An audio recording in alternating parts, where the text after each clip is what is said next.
New section amendment है section 80EE, mark करो। ये सेक्शन बीच में आया था, फिर से विड्रॉ हो गया एंड अभी फिर से इंसर्ट हुआ है। ये सेक्शन 24B याद है, interest in case of SOP याद है। मैक्सिमम डिडक्शन कितना मिलता है अपन को? 2 लाख रुपीज, ठीक है, ये उससे रिलेटेड है, फटाफट। Under section 80EE a deduction of up to rupees, थोड़ा सा आइडेंटिफाई करो, a deduction of up to rupees 1 lakh in respect of interest paid on loan by an individual for acquisition मतलब बड़ा पर्पज हो गया, of a residential house property was allowed for assessment year 14-15 and 15-16। ऐसा पहले हुआ था, 14-15 and 15-16 के लिए आया था। Now as a step towards the government's aim of providing housing for all, first home buyers availing home loans are encouraged by providing additional deduction under section 80EE from assessment year 17-18, मतलब आपका जो previous year 16-17 है तब से, in respect of interest on loan taken by an individual for acquisition of residential house property from any financial institution, and the maximum deduction allowable is rupees 50,000। कुछ समझ में आया? कंडीशन फर्स्ट होम बायर होना चाहिए, खुद का घर purchase कर रहा है, खुद का घर परचेज करने के लिए उसने लोन लिया होगा, वो लोन के ऊपर का इंटरेस्ट का सबसे पहले डिडक्शन कौन से सेक्शन के अंदर मिलेगा? Section 24B। फिर भी 24B के अंदर शॉर्ट पड़ रहा है तो कौन से सेक्शन के अंदर आके डिडक्शन मिलेगा? Section 80EE। मतलब अगर आपने इंटरेस्ट पे किया 2,25,000 रुपीज तो सबसे पहले वहां पे 2 लाख मिलेगा, 25,000 यहाँ पे। सपोज अगर आपने 3 लाख पे किया तो 2 लाख 24B के अंदर मिलेगा, 50,000 80EE के अंदर। और भी कंडीशन से रीड करता है, the benefit of deduction under this section would be available till repayment of loan continuous. जब तक लोन रीपे नहीं होता है, जब तक अपन इंटरेस्ट पे करें तब तक चालू रहेगा। The deduction of up to ₹50,000 under section 80EE is over and above the deduction of up to rupees 2 lakhs available under section 24B for interest paid in respect of loan borrowed for acquisition of a self occupied property। नीचे देखो condition वाला table है, क्या क्या condition है, clockwise चल रहा है। सबसे पहले वैल्यू ऑफ हाउस, जो भी नया घर परचेज किया उसका घर उसका value should be less than और इक्वल टू 50 लाख। ये कौन सा वाला वैल्यू हो जाएगा? Stamp duty value, house property का वैल्यू, बिकॉज ये आपका इमूवेबल प्रॉपर्टी हो गया। याद करो इमूवेबल प्रॉपर्टी के केस में अपन क्या चेक करता है? Stamp duty value. Next, loan कभी लेना चाहिए? Loan should be sanction during the previous year 16-17। फिर loan sanction should be less than और इक्वल टू 35 लाख। इसमें एंड फर्स्ट कंडीशन में डिफरेंस समझ में? घर का value should be less than और इक्वल टू 50 लाख, लेकिन लोन शुड बी टेकन जिसका value should be less than और equal to 35 lakh, and the assessee should not own any residential house on the date of sanction of loan. ये ऐसा क्यों बोल दिया? He should not own any other property, because ये first home buyers के लिए था। डन है इतना? कुछ समझ में आया? 80EE मतलब किसके लिए है? Only for purchase of new house property. First home अगर किसी के लिए है तो प्रोवाइडेड न्यू घर का total value should not exceed rupees 50 lakh, लेकिन उसके लिए लोन का amount should not exceed 35 lakh. Loan कौन से ईयर में लेना चाहिए? Loan should be taken in loan should be sanction during the year 16-17। तो इसमें आपको डिडक्शन मिल रहा है, कितना रुपीज का डिडक्शन मिल रहा है? 50,000। 50,000 का कौन से सेक्शन के अंदर डिडक्शन मिलेगा? Under section 80EE। ठीक है, ये चल सकता है आगे। नेक्स्ट सेक्शन आ रहा है सेक्शन 80GG। पढ़ा है क्या ये पहले कभी? Deduction in respect of rent paid. A rent related अपन ने एक सेक्शन किया था, HRA 1013A करके किया था। 1013A में क्या हो रहा था? अपन रेंट पे कर रहे थे, लेकिन वही amount in the form of allowance अपन को मिल रहा था फ्रॉम द एम्प्लॉयर। यहाँ पे देखो ना क्या हो रहा है। Condition for claiming deduction under section 80GG, the assessee should not be receiving any HRA। तो मतलब यहाँ पे क्या होना चाहिए? अपन पे तो कर रहे हैं लेकिन अपन को सामने कुछ भी HRA नहीं मिल रहा, which is exempt under section 1013A. The expenditure incurred by him on rent of any furnished or unfurnished accommodation should exceed, जितना भी rent पे किया, that should exceed 10% of his total income arrived at after all deduction under chapter 6A except section 80GG। मतलब क्या? उसका expenditure should exceed 10% of, लिख दो ना वहाँ पे, 10% of adjusted GTI।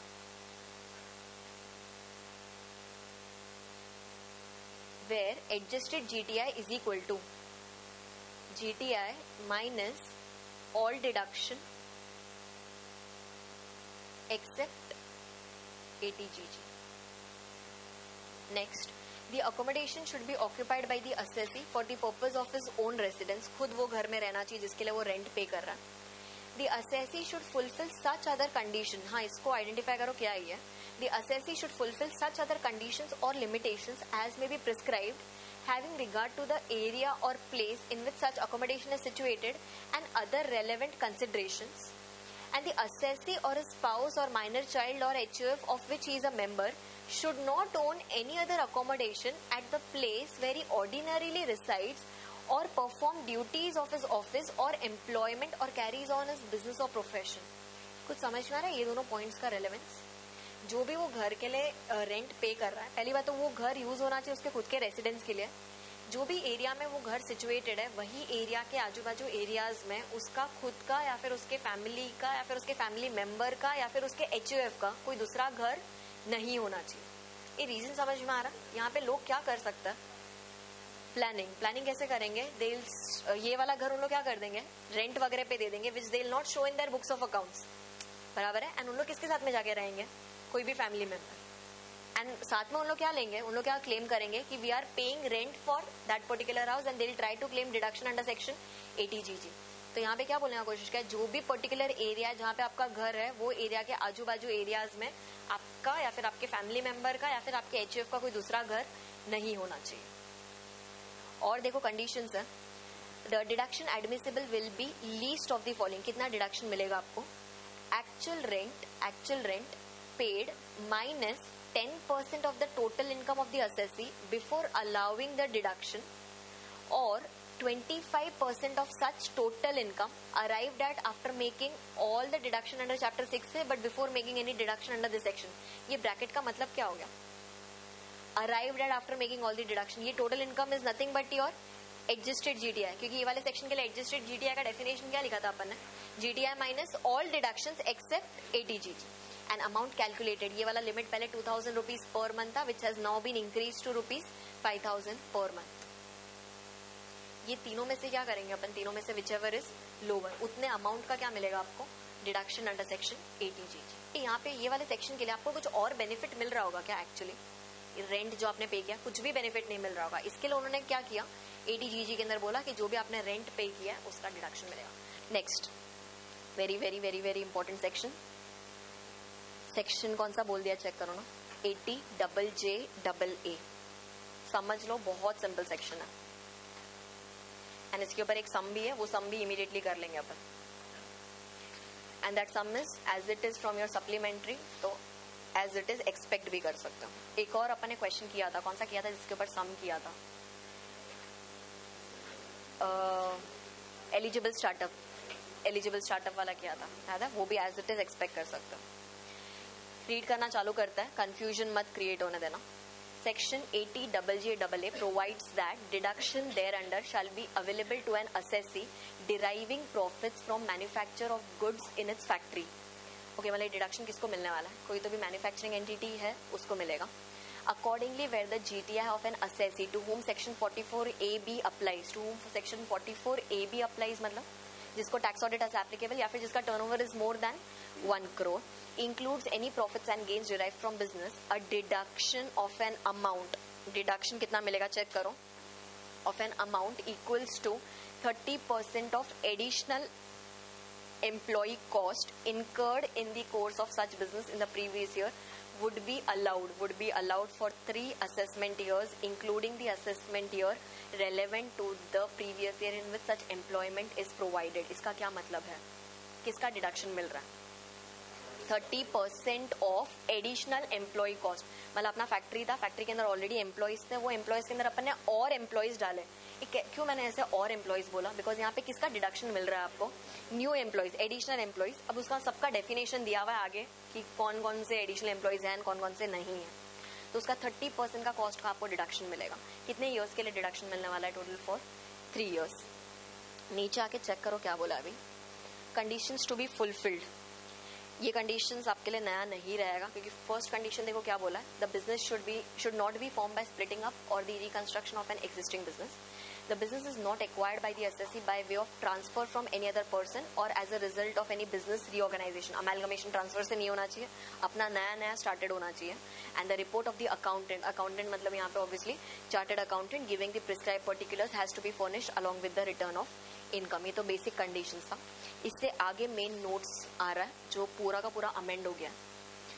Additional employee cost. Additional employee cost, ये word किधर आया था? एडिशनल एम्प्लॉय कॉस्ट डिडक्शन में आया था ना. डिडक्शन क्या बोला था? 30% ऑफ एडिशनल एम्प्लॉय कॉस्ट. तो देखो यहाँ पे क्या बोला, टोटल एम्यूलमेंट्स पेड. एम्यूलमेंट्स मतलब एनी अमाउंट पेड और payable to the additional employees employed during the previous year. In case of an existing business the additional employee cost shall be nil. Additional employee cost shall be nil if there is no increase in the number of employees from the total number of employees employed as on the last day of the preceding year. इसका क्या मतलब है? कुछ भी increase नहीं हुआ है, कुछ भी इंक्रीज नहीं हुआ है, मतलब नंबर ऑफ एम्प्लॉयज इंक्रीज नहीं हुआ है, मतलब कहना है no additional employees are employed. फिर next, and emoluments are paid otherwise than by account payee cheque और अकाउंट पे बैंक ड्राफ्ट और by use of electronic clearing system through a bank account. मतलब अगर आपने एम्प्लॉयज रखा है लेकिन आप उनको पेमेंट कर रहे हो बाय वे ऑफ कैश, तो इन लोग क्या बोलने की कोशिश कर रहे हैं? एडिशनल एम्प्लॉय बोल के एम्प्लॉय क्या ऐसा ट्रीट होगा कि ट्रीट नहीं होगा? नहीं होगा. ठीक है. सो मतलब बेसिक दो कंडीशन होना चाहिए. क्या दो कंडीशन होना चाहिए? एक तो न्यू एम्प्लॉयज आना चाहिए जिसकी वजह से एम्प्लॉयज आर इंक्रीजिंग, एंड दूसरा जो भी एम्प्लॉयज आया है उसको पेमेंट कैसा होना चाहिए? Other than cash. नेक्स्ट, ये किसके लिए बोला था इन लोगों ने? अंडरलाइन करो ना. This was in case of an existing business. Next जो आ रहा है वो किसके लिए आ रहा है? चेक करो ना. In the first year of a new business. First year of the new business. ये थोड़ा सा इमेजिन करो ना. एडिशनल एम्प्लॉय मतलब क्या? आपके कंपनी में ऑलरेडी एम्प्लॉयज था, उसके अंदर आपने और एम्प्लॉयज डाला, मतलब वो एडिशनल हो गया. लेकिन अगर न्यू है मतलब जितना भी नया आया वो सब कौन हो गया? एडिशनल. द एम्यूलमेंट्स पेड और payable to the employees employed during that previous year shall be deemed to be the additional employee cost. मतलब जितना भी न्यू एडिशन हुआ पूरा का पूरा एडिशनल है. और चेक करो और क्या बोला नीचे. नेक्स्ट, एडिशनल एम्प्लॉय का डेफिनेशन दे दिया, ये आपको सम्स में काम आएगा तो इसको स्टार मार्क करो. एडिशनल एम्प्लॉय का definition, an employee who has been employed during the previous year and whose employment has the effect of increasing the total number of employees employed by the employer as on the last day of the preceding year. बाप रे, क्या था ये? वापस.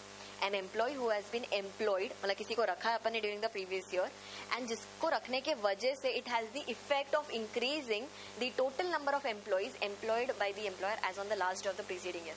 Last year का last day जाके check करेंगे 31 मार्च. Assume करो उस दिन पे आपके पास में 100 नंबर ऑफ एम्प्लॉयज था.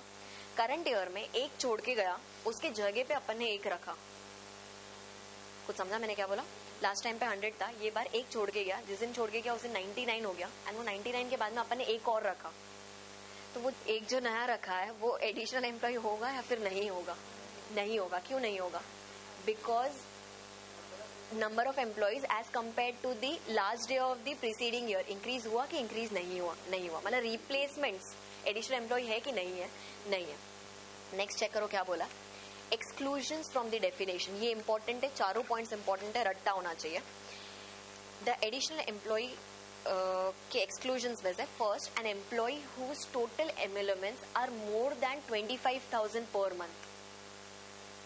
N employee whose total emoluments are more than 25,000 per month. मतलब बड़े एम्प्लॉयज को इन्होंने टोटली एक्सक्लूड कर दिया, इसको एक याद रखना है. Next, an employee from whom the entire contribution, an employee for whom the entire contribution is paid by the government under the EPS notified in so and so act. इसका क्या मतलब है? An employee for whom the entire contribution is paid by the government. मतलब वो employ का all the expenses या फिर all the emoluments are totally paid by the government. मतलब वो केस में कंपनी का कुछ भी कॉस्ट होता है क्या? नहीं होता. Next, an employee employed for a period of less than 240 days during the previous year. ये साल में उसको लेट एम्प्लॉय किया था, अज्यूम करो उसको दिसंबर में एम्प्लॉय किया था, तो मतलब कहना है कि has work for less than 240 days, तो ये साल के लिए वो एडिशनल एम्प्लॉय रहेगा कि नहीं रहेगा? नहीं रहेगा. और ये लास्ट वाला पॉइंट को स्टार मार्क करो. An employee who does not participate in the recognized provident fund, who does not participate in the recognized provident fund मतलब he is not making any contribution. उसके ब्रैकेट में लिख दो casual employ. Income tax ने ऐसे वाले employees का नाम दे दिया है कैजुअल एम्प्लॉयज. यहाँ पे कैजुअल वर्ड याद रखना जरूरी है, एग्जाम के अंदर डायरेक्टली उन्हें वर्ड देंगे so and so employee is a casual employee, तो उसको इंक्लूड करना है कि एक्सक्लूड करना है? एक्सक्लूड। चार जन को एक्सक्लूड करना है। फर्स्ट वाला कौन था? जिसका total employments is more than 25,000 per month. दूसरा वाला वाज जिसका पूरा का पूरा contribution is given by government. Next वाला is who is employed for less than 240 days during the previous year, and दूसरा इज कैजुअल एम्प्लॉयज। ठीक है, फिर दूसरा देखो एम्प्लॉयमेंट्स का डेफिनेशन आ रहा है, एनी सम पेड और payable to an employee in lieu of his employment. Because वो अपने पास एम्प्लॉय है तो अपन उसको जो भी पे कर रहा है उसका नाम क्या हो जाएगा? Employments. Exclusions from the definition, क्या एम्प्लॉयमेंट्स के अंदर नहीं आता? दो नहीं आ रहा। फर्स्ट इसमें चेक करना क्या नहीं आ रहा, कॉन्ट्रीब्यूशंस पेड और payable by the employer, underline the word employer, to an pension fund और प्रोविडेंट फंड और any other fund for the benefit of employee. ये मतलब क्या एम्प्लॉयमेंट्स के अंदर नहीं आता? किसका contribution? Employers contribution. And second वाला is any lump sum payment paid और payable to an employee at the time of termination of his service और सुपरएनुएशन और वॉलंटरी रिटायरमेंट, या फिर such as gratuity, leave salary, leave encashment, voluntary retrenchment benefits, commutation of pension and the like। मतलब यहाँ पे basically कौन सा वाला वर्ड इंपॉर्टेंट है? एक तो lump sum payment and eight the time of termination या फिर रिटायरमेंट। ये सब किसके डेफिनेशन से बाहर निकल गया? From the definition of employments. ये एम्प्लॉयमेंट्स का डेफिनेशन कहाँ पे इंपॉर्टेंट है?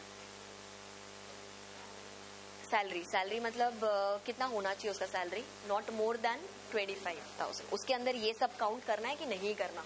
नहीं करना। अभी नीचे एग्जाम्पल दिया है, पूरा एग्जाम्पल पढ़ता है, उसके बाद में सारे डाउट्स लेकर आना। Mister A has commenced the business of a manufacture of computers on 1 April 2016। He employed 350 new employees. नया नया बिजनेस चालू किया है। In case of new business additional employee cost कितना होता है? टोटल न्यू एम्प्लॉयज जो अपने बिजनेस के अंदर है 350 new employees during the previous year 16-17। The details of whom are as follows. Number of employees check करो, उससे कितना लेकर आया था अपने बिजनेस के अंदर? 350। उसका ब्रेकअप दे दिया, 75 एम्प्लॉयज रेगुलर थे, 125 रेगुलर थे, 50 कैजुअल थे एंड 100 रेगुलर थे। एंड उनका डेट ऑफ एम्प्लॉयमेंट दे दिया एंड उनका टोटल मंथली एम्प्लॉयमेंट्स पर एम्प्लॉय दे दिया। टोटल मंथली एम्प्लॉयमेंट्स पर एम्प्लॉय कौन सा वाला एक्सक्लूड हो जाएगा for the purpose of this section? 26,000 वाला एक्सक्लूड हो जाएगा। फिर और कौन से वाले एक्सक्लूड हो जाएंगे? कैजुअल वाला भी एक्सक्लूड हो जाएगा। फिर उसके बाद में लास्ट वाला कभी एम्प्लॉय हुआ था? 1 सितंबर, मतलब सितंबर, अक्टूबर, नवंबर, दिसंबर, जैन, फेब, मार्च, 7 मंथ्स के लिए उन लोग अपने कंपनी में थे। 7 मंथ्स मतलब on an average 30 days per month, मतलब कितना हो गया? 210। मतलब they were employed for less than 240 days. तो ये साल के लिए तो ये लोग भी बाहर निकल गया।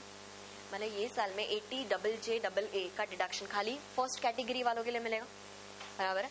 अच्छा, फर्स्ट कैटेगरी मतलब कितना नंबर ऑफ एम्प्लॉयज हो गया? 75 एम्प्लॉयज हो गया।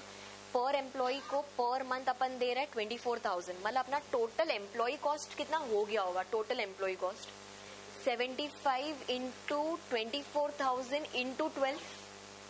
एक कुछ समझा क्या किया? वो क्या हो जाएगा? एडिशनल एम्प्लॉय कॉस्ट, उसका कितना परसेंट का डिडक्शन मिलेगा? 30%। कुछ समझ में आया क्या किया? ठीक है, आगे कंटिन्यू कर रहा है। ये जो आ रहा है ये क्वेश्चन ही है, ठीक है। The regular employees participate in the recognised provident fund while the casual employees do not. वो तो अपन को पहले से पता है। फर्दर आउट ऑफ 75, 50 एंड 100, इस 75, 50 एंड 100 समझा कौन कौन सा कैटेगरी है? फर्स्ट, थर्ड एंड फोर्थ वाला। Out of 75, 50 and 100 regular employees employed on 1/4/2016, 1/5/2016 and 1/9/2016, only 40, 30 and 60, वो जो 75, 50, 100 है उसमें से 40, 30 and 60 qualify as a workman under the Industrial Disputes Act 1947। अभी जो ये पहले सेक्शन हुआ करता था 80JJAA, उसके अंदर उन लोग किसको वेटेज देते थे? Industrial dispute act. लेकिन अभी जो रिप्लेसमेंट किया उसके अंदर किसको बिल्कुल भी वेटेज नहीं है टू इंडस्ट्रियल डिस्प्यूट एक्ट। तो ये जो इन्फॉर्मेशन दिया है फर्दर से लेके 1947, ये टोटली क्या हो गया आपके लिए? इररेलेवेंट। तो कंफ्यूज नहीं होने का है कि ये तो क्लास में सिखाया ही नहीं था कि क्या इंडस्ट्रियल डिस्प्यूट एक्ट, बराबर है। Next, compute the deduction if any available to Mr. A for assessment year 17-18 if the profits and gains derived from the business of manufacture of computers that year। Profit कितना derive हुआ है check करो, 75 lakhs and is total turnover is 2.16 crore. ये turnover क्यों दिया है? To check कि उसको 44A भी एप्लीकेबल है कि नहीं है. तो ये केस में तो 44A भी एप्लीकेबल. वही अगर ये केस में उसका टर्नओवर दे दिया होता ओनली 16 लाख रुपीज या फिर ऐसा कुछ, तो वो केस में आपको 80JJA का डिडक्शन ही नहीं मिलेगा. अच्छा, ये वो जो डिडक्शन मिलेगा 80JJA, कितना परसेंट का डिडक्शन मिल रहा है? 30% ऑफ द एम्प्लॉय कॉस्ट ना. 30% ऑफ कॉस्ट. कॉस्ट कितना था आपका? 75 employees into 24,000 rupees into 12 months. ये जो भी आएगा इसका 30% का डिडक्शन मिलेगा. ये जो डिडक्शन मिलेगा ये किसमें से मिलेगा? From the GTI. अज्यूम करते हैं जीटीआई के अंदर खाली वो पीजीबीपी है. पीजीबीपी है मतलब कितना रुपीस वाला? 75 लाख. 2.16 तो टर्नओवर था. 75 लाख का उसका जीटीआई, उसमें से उसको कितना मिल जाएगा? 80JJA. सपोज बाय चांस ये जो डिडक्शन अमाउंट है, इफ दिस एक्सीड 75 लाख, तो क्या करना पड़ेगा अपन को? उसको रेस्ट्रिक्ट करना पड़ेगा टू 75 लाख. आगे आई थिंक दिया हुआ है सोल्यूशन, चेक करो क्या बोला है. Mr. A is eligible for deduction under section 80JJA since he is subject to tax audit under section 44AB as his total turnover exceeds 1 crore and he has employed additional employees. Additional employee cost दे दिया, check करो. Same में जैसे अपने calculate किया था, 75 employees into 24,000 per month into 12 months, that comes to 2 crore 16 lakhs. 30% of 2 crore 16 lakhs comes to 64,80,000. 64,80,000 का deduction किस में से मिल जाएगा आपको? जीटीआई. बराबर है, ठीक है. अभी नीचे देखो, नीचे किसका वर्किंग दिया हुआ है? एम्प्लॉइज का वर्किंग दिया हुआ है. एम्प्लॉइज का वर्किंग कैसे दिया है चेक करो. टोटल नंबर ऑफ एम्प्लॉइज 350 है. 350 में से सबसे पहले किसको बाहर निकाल दिया? 50 वाला कौन सा वाला? कैजुअल. नेक्स्ट 125 को बाहर निकाला. क्यों 125 को बाहर निकाला? 25,000 से ज्यादा था. एंड नेक्स्ट 100 को बाहर निकाला. क्यों 100 को बाहर निकाला? Because they were employed for less than 240 days. तो बचे अपने पास में खाली 75. ए सुनो डाउट. अगर सपोज यहाँ पे टर्नओवर 2 crore 16 lakhs है, तो फिर एम्प्लॉय कॉस्ट भी तो 2 crore 16 lakhs. एम्प्लॉय कॉस्ट उससे ज्यादा हो गया. उसका वेरियस रीजंस हो सकता है. आपका यहाँ पे जो टर्नओवर दिया हुआ है, टर्नओवर के अलावा आपको गवर्नमेंट से सब्सिडीज वगैरह भी तो मिला हो सकता है ना. सब्सिडीज टर्नओवर के अंदर इंक्लूड होता है कि नहीं होता है? नहीं होता है. ये कुछ समझा मैं क्या बोलना कोशिश कर? यहाँ पे चेक करो. अज्यूम करो this is your trading and PNL account. इसके अंदर सेल्स कितना दिख रहा है आपका? 2.16 crores. बराबर है. हो सकता है ना उसके अलावा यहाँ पे आपको सब्सिडी मिला रहेगा. से फॉर एग्जाम्पल आपको सब्सिडी मिल गया 4 crore रुपीज, तो उसके वजह से और प्रॉफिट विल इंक्रीज एंड सामने आपका एम्प्लॉय कॉस्ट भी इंक्रीज हो सकता है. तो ऐसा नहीं सोचने का कि ये तो क्वेश्चन ही गलत है या फिर ऐसा कुछ नहीं हो सकता. ठीक है, अलग अलग पॉसिबिलिटीज पॉसिबल है वहां पे. चल सकता है आगे. ये नीचे का नोट्स पढ़ने का.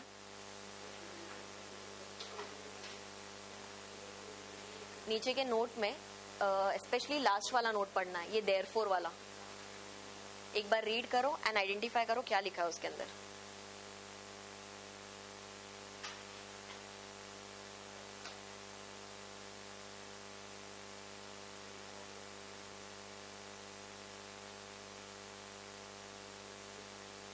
किसके लिए वो point? Mainly industrial dispute act. कुछ समझा?